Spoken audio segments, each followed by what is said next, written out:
एक गांव में एक सेठ और एक गरीब का घर पास पास में थे।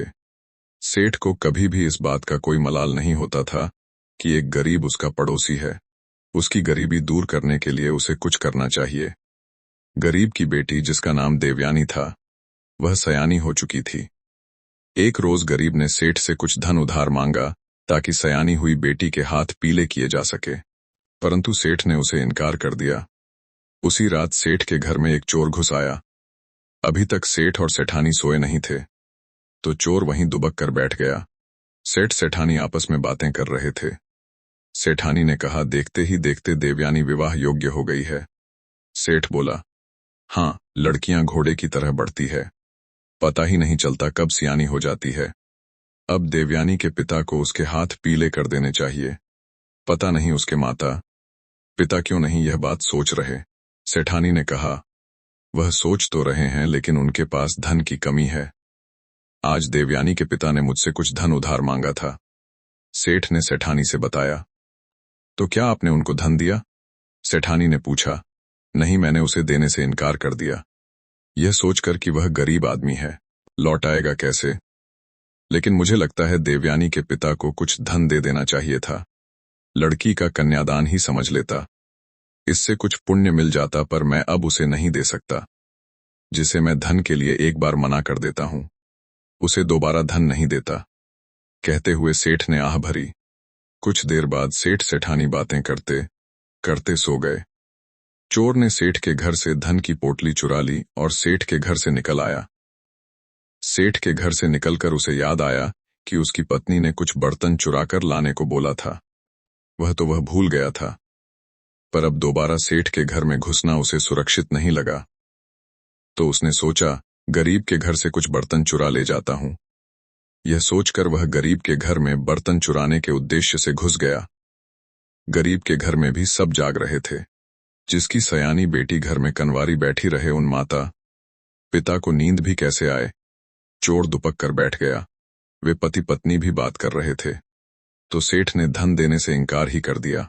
गरीब की पत्नी ने कहा, हाँ, इनकार कर दिया, पर वह अपनी जगह सही भी है। वह व्यापारी आदमी है, उसे धन का लेन देन करना होता है। हम उसे समय पर धन न लौटा पाए तो उसके व्यापार की पूंजी अटक जाएगी। अब उसे भी अपना सोचना होगा। गरीब ने यह कहते हुए ठंडी आह भरी। परंतु आप जानते हो ना, देवयानी की उम्र 17 वर्ष हो चुकी है, और उन सन्यासी बाबा ने कहा था कि अगर 18 वर्ष के होने तक इसका विवाह न किया तो देवयानी की मृत्यु हो जाएगी। देवयानी को 18 वर्ष की होने में केवल 4 महीने शेष बचे हैं। नहीं तो हमारी इकलौती बेटी हमें बुढ़ापे में बेसहारा छोड़कर भगवान को प्यारी हो जाएगी। गरीब की पत्नी ने सुबकते हुए कहा, हाय रे मेरी किस्मत, मुझे गरीब के घर पैदा किया और साथ में देवयानी को मिला अभिशाप। मैं क्या करूं? कहां से धन लाऊं? उसका कन्यादान करने के लिए इससे बेहतर ईश्वर देवयानी की जगह मेरे प्राण ले ले। गरीब ने आह भरी। चोर सब सुन रहा था। चोर ने सोचा, मैं तो अपनी मौज मस्ती के लिए चोरी करता हूं, असली धन की आवश्यकता तो इस गरीब को है, वरना इसकी बेटी मृत्यु को प्राप्त हो जाएगी। वह चोर संतान को खोने का दर्द समझता था। 2 वर्ष पूर्व उसके छोटे पुत्र की सांप के काटने से मृत्यु हो चुकी थी। मुझसे अच्छा तो वह सेठ ही है, जिसने कम से कम इसे धन देने का सोचा तो सही। उसने रसोई में से कुछ बर्तन चुराकर अपने साथ में लाई झोली में डाल लिए।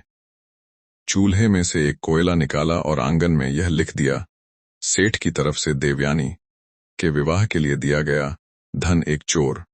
जहां उसने कोयले से लिखा, उसके पास ही धन की पोटली रखकर और चुराए हुए बर्तन लेकर वहां से रफू चक्कर हो गया, क्योंकि उसे भी पत्नी से उलहना नहीं लेना था।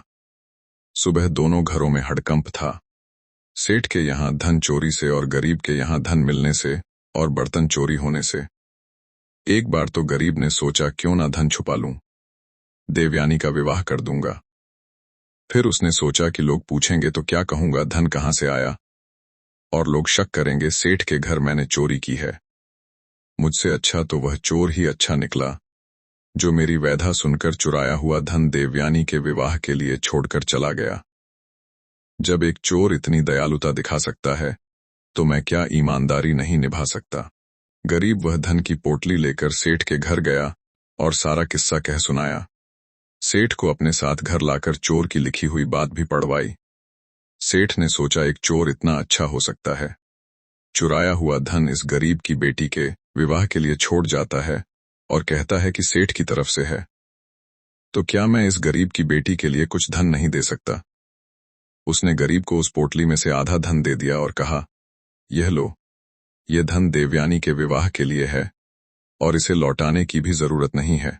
यह सुनकर गरीब बोला, सेठ जी आप बहुत अच्छे हैं, अच्छा ना मैं हूं ना तुम हो, अच्छा तो वह चोर था जिसने देवयानी के विवाह की व्यवस्था कर दी।